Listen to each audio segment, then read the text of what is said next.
क्या आप भी रिएक्ट और एंगुलर के चक्कर में फंसे हुए हैं? समझ नहीं आ रहा है कौन सा फ्रेमवर्क सीखें, किसमें करियर बनाएं? भाई, ये प्रॉब्लम बहुत कॉमन है, खासकर जब आप वेब डेवलपमेंट में कदम रख रहे हैं। लेकिन टेंशन नॉट, आज हम इसी कंफ्यूजन को दूर करेंगे। हम रिएक्ट और एंगुलर का 5 रियल वर्ल्ड टेस्ट के साथ कंपैरिजन करेंगे। जॉब्स, परफॉर्मेंस, लर्निंग कर्व, सब कुछ देखेंगे।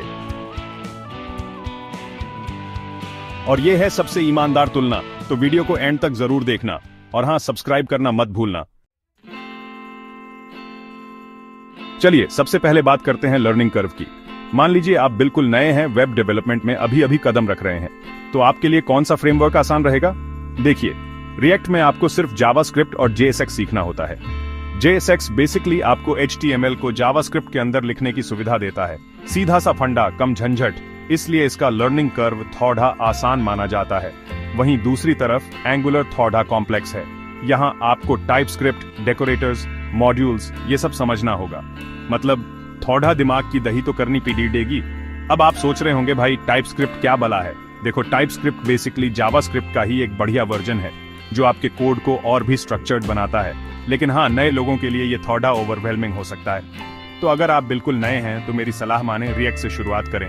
एक बार जब आप जावास्क्रिप्ट और रिएक्ट में अच्छी पकड़ी डीएच बना लेते हैं, तब आप एंगुलर की तरफ भी रुख कर सकते हैं। लेकिन अगर आप पहले से ही टाइपस्क्रिप्ट से वाकिफ हैं, तो फिर एंगुलर आपके लिए कोई बीडी चुनौती नहीं होगी। तो भाई, लर्निंग कर्व के मामले में रिएक्ट थोड़ा आगे निकल जाता है। अब बात करते हैं असली खेल की, जॉब्स की, क्योंकि भाई आखिर में हमें नौकरी तो चाहिए ही, है ना? तो 2024 में किसकी डिमांड ज्यादा है, रिएक्ट की या एंगुलर की? देखिए, अगर हम आंकड़ों पर नजर डालें तो रिएक्ट का मार्केट शेयर लगभग 45% है, जबकि एंगुलर का 30% के आसपास है। मतलब साफ है, रिएक्ट की डिमांड ज्यादा है, खासकर स्टार्टअप्स में, क्योंकि रिएक्ट आपको ज्यादा फ्लेक्सिबिलिटी देता है और आप जल्दी एप्स बना सकते हैं। लेकिन इसका मतलब ये नहीं है कि एंगुलर की डिमांड कम है।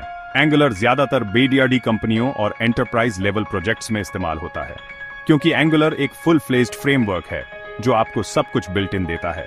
तो अगर आप बड़ी कंपनी में जॉब करना चाहते हैं तो एंगुलर आपके लिए एक अच्छा ऑप्शन हो सकता है। लेकिन हाँ, रिएक्ट का मार्केट अभी थोड़ा बाइडा है, तो अगर आप अभी शुरुआत कर रहे हैं तो रिएक्ट सीखना ज्यादा फायदेमंद रहेगा।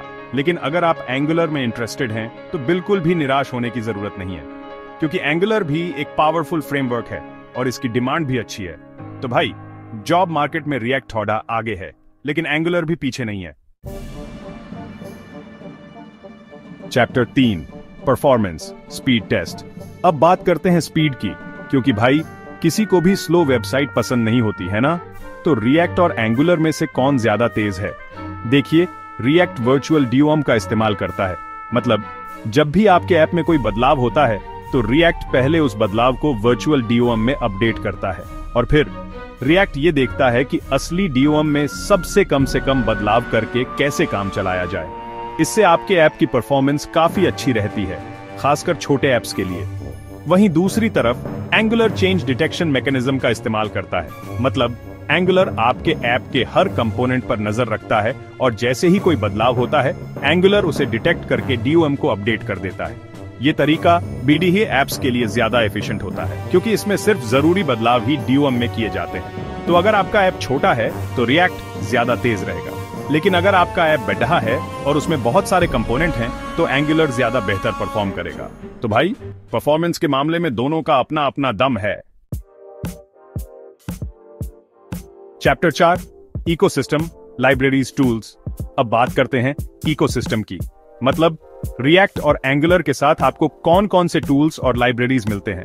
देखिए, रिएक्ट का इकोसिस्टम बहुत बड़ा है। एनपीएम पर रिएक्ट के 3 मिलियन से भी ज्यादा पैकेजेस हैं। मतलब आपको हर तरह की फंक्शनैलिटी के लिए कोई ना कोई लाइब्रेरी मिल ही जाएगी। रिडक्स, नेक्स्ट.js, रिएक्ट राउटर, ये कुछ पॉपुलर रिएक्ट लाइब्रेरीज हैं। वहीं दूसरी तरफ एंगुलर का इकोसिस्टम थोड़ा छोटा है, लेकिन इसका मतलब ये नहीं है कि एंगुलर में आपको कुछ नहीं मिलेगा। एंगुलर एक फुल फ्लेज्ड फ्रेमवर्क है जो आपको ज्यादातर चीजें बिल्ट इन देता है। मतलब आपको अलग से बहुत सारी लाइब्रेरीज इंस्टॉल करने की जरूरत नहीं पड़ती। तो अगर आपको सब कुछ रेडीमेड चाहिए तो एंगुलर आपके लिए अच्छा ऑप्शन है। लेकिन अगर आपको ज्यादा फ्लेक्सिबिलिटी चाहिए और आप खुद से अपने ऐप को कस्टमाइज करना चाहते हैं तो रिएक्ट आपके लिए बेहतर रहेगा। तो भाई, इकोसिस्टम के मामले में रिएक्ट थोड़ा आगे है, लेकिन एंगुलर भी पीछे नहीं है। चैप्टर 5 निष्कर्ष प्लस सीटीए। तो भाई ये थी रिएक्ट और एंगुलर की तुलना।